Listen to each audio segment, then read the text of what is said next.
It's about being able to trust ourselves again. We were fed the fairy tale. The fairy tale is dead. We were lied to, given misinformation.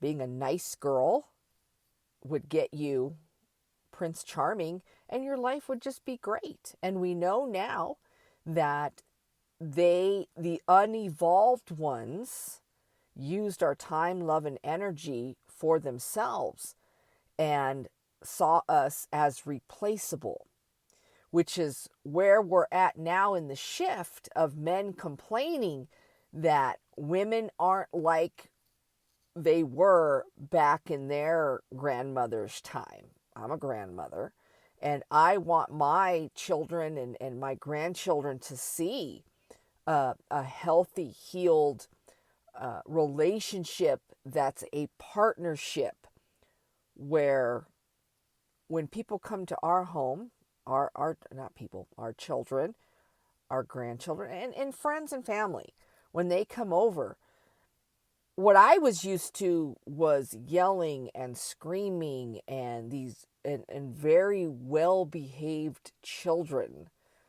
that were to be seen and not heard. My household is way 100% different than the way I grew up. And the respect my partner and I have for each other, my voice is equal to my partner's. I am not a second class citizen in my own home. So that's what I learned. I grew up traditional and became a feminist, which right away the finger gets pointed at me. It's because of women like you that men are having problems. It's not because of women like me. It's men's refusal to the truth. The truth, it's not the truth that hurts, it's the denial that they have refused to grow as people because they feel entitled and privileged to a woman's time, love, and energy. They were promised that because of the patriarchy. So as women are actively tearing down that belief system, they're scrambling and they have no idea.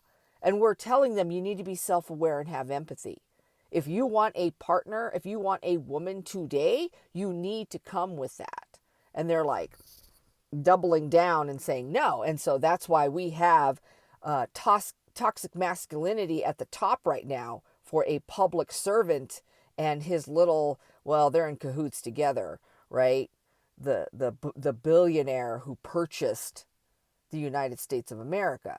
And then on top of that, we have, empathy, which women are saying you need to have empathy. You want to be with us, you got to have some empathy.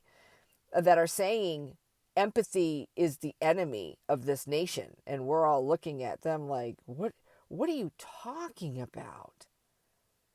You're a billionaire and you can't afford empathy, is what I know what you're saying. I know what you're doing.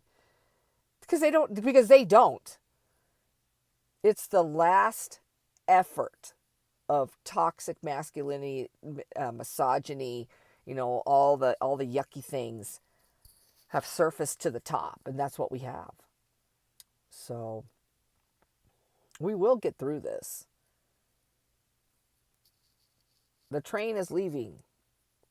The ships are leaving. Like all the things we've been saying, you need to have these things.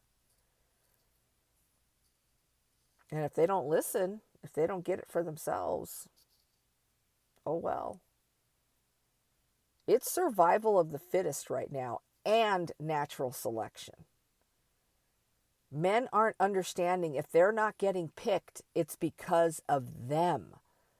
Women have evolved. We just don't have enough men. And there are men. I follow men on here. We are mutuals that stand with us and have evolved and understand. There's just not enough fighting back. There are some men that are afraid of the ridicule and the shame that they're going to get from the traditional men. And we're telling them you need to get over that. Some of them are right in the middle because they're still benefiting from the patriarchy. So, again, we need to provide the better argument. I was trained to believe no man would ever love me if I was strong, opinionated, stood on business. They wanted me meek, they wanted me quiet, they wanted me subservient, submissive. They you know, that is just not the way it is anymore. That's how evolving works. And so while we're in this shift, get your rest, eat your vegetables, double up on that protein, nap when you can, because we cannot afford to get tired. So, thank you for listening.